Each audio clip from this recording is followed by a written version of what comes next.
Welcome to 108 news Telugu బులెటిన్ల ముందుగా headlines. తిరుమలలో రద్దీ తగ్గేలా అలిపిరిలో బేస్ క్యాంప్, 35 ఎకరాల్లో 25,000 మందికి వసతి ఏర్పాట్లు. హెచ్సియు భూములు కొనవద్దు, 3 ఏళ్ల తర్వాత లాక్కుంటాం, కేటీఆర్ వార్నింగ్. రాణ్యారావుతో సంసారం చేయలేను, విడాకులు తీసుకుంటానన్న జతిన్. టీటీడీ మరో కీలక నిర్ణయం తీసుకుంది. తిరుమలలో పెరుగుతున్న భక్తుల రద్దీ దృష్ట్యా అలిపిరిలో బేస్ క్యాంప్ ఏర్పాట్లు చేయాలని టీటీడీ భావిస్తోంది. సుమారు 25,000 మందికి ఇక్కడ వసతి కల్పించాలని ప్రాథమికంగా నిర్ణయించారు. ప్రస్తుతం కొండపై 55,000 మంది యాత్రికులను సర్దుబాటు చేస్తున్నారు. ఆ సంఖ్య పెరిగితే బేస్ క్యాంప్ ఉపయోగపడనుంది. బీఆర్ఎస్ వర్కింగ్ ప్రెసిడెంట్ మాజీ మంత్రి కేటీఆర్ సంచలన వ్యాఖ్యలు చేశారు. తాము 3 ఏళ్లలో అధికారంలోకి వస్తామని ధీమా వ్యక్తం చేశారు. మా పార్టీ తరఫున మేము మాటిస్తున్నాం, 3 ఏళ్లలో మేము ఖచ్చితంగా మళ్ళీ ప్రభుత్వంలోకి వస్తున్నాం. తాము అధికారంలోకి రాగానే హెచ్సియుకు చెందిన 400 ఎకరాల భూమిని అతిపెద్ద ఎకో పార్కు లాగా మారుస్తామని తెలిపారు. ఇప్పుడు ఈ భూములను ఎవరూ కొనవద్దని చెప్పారు.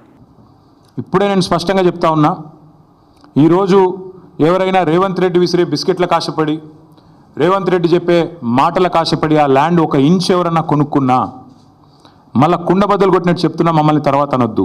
ఆ 400 ఎకరాల భూమిలో ఎవరు ఇంచు కొనుక్కున్నా తిరిగి వెనక్కి తీసుకుంటామని కేటీఆర్ తెలిపారు. ఖచ్చితంగా ప్రతి ఇంచు తిరిగి వెనక్కి తీసుకుంటాము. ఒక అద్భుతమైన ఇకో పార్క్, ఎట్లా అయితే ఒక సెంట్రల్ పార్క్ ఉంటుందో మన్హాటన్లో, ఆ స్థాయిలో ఒక అద్భుతమైన ఇకో పార్కును హైదరాబాద్ ప్రజలకి గిఫ్ట్గా అందిస్తాము. కన్నడ నటి రాణ్యారావుతో తెగతెంపులు చేసుకునేందుకు ఆమె భర్త జతిన్ హుక్కేరి రెడీ అయ్యారు. ఒక వివాహ బ్రోకర్ ద్వారా 2024 అక్టోబర్ 6న రెస్టారెంట్లో రాణ్యారావు, జతిన్ కలిసి మాట్లాడుకున్నారు.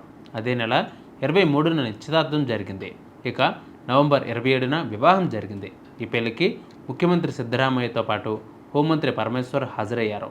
వీఐపీలంతా ఖరీదైన గిఫ్ట్లు కూడా ఇచ్చారు. అనంతరం ఖరీదైన ఫ్లాట్లో సంసారాన్ని మొదలుపెట్టారు ఈ ఇద్దరు. నెలలోనే ఇద్దరి మధ్య విభేదాలు తలెత్తాయి. మాటిమాటికి వ్యాపారాలంటూ దుబాయ్ వెళ్తూ ఉండేది. 1 నెల కూడా తనతో సరిగ్గా లేదని ఇటీవల విచారణ సందర్భంగా డిఆర్ఐ అధికారుల ముందు జతిన్ హుక్కేరి వాపోయినట్లు వార్తలు వినిపించాయి. చెప్పినా వినకపోవడంతో రాణ్యారావుకు దూరంగా ఉంటున్నారు. ఈ మేరకు అతడు న్యాయవాదిని సంప్రదించినట్లు మీడియా సమావేశంలో జతిన్ తెలిపారు. ఇటీవల డిఆర్ఐ అధికారుల విచారణలో భాగంగా బంగారం స్మగ్లింగ్ వ్యవహారంలో తన ప్రమేయం లేదని జతిన్ తేల్చి చెప్పారు. మరిన్ని అప్డేట్స్ కోసం మా 108 టీవీ 24/7 న్యూస్ ఛానల్ను ఫాలో అవ్వండి. నమస్తే. Please subscribe to 108 TV. Subscribe to 108 TV. Please subscribe to 108 TV channel. Please subscribe to 108 channel. Please subscribe to 108 channel. 108 TV ki. Please subscribe to 108 channel. Please subscribe to 108 TV. Please subscribe to 108 TV. Please subscribe to 108 TV. Please 108 TV follow. Please subscribe to 108 TV channel. Please subscribe to 108 TV. Please subscribe to 108 TV. Please subscribe 108 TV. 108 TV ని follow అవ్వండి. 108 TV ని follow అవ్వండి. Please subscribe to 108 TV.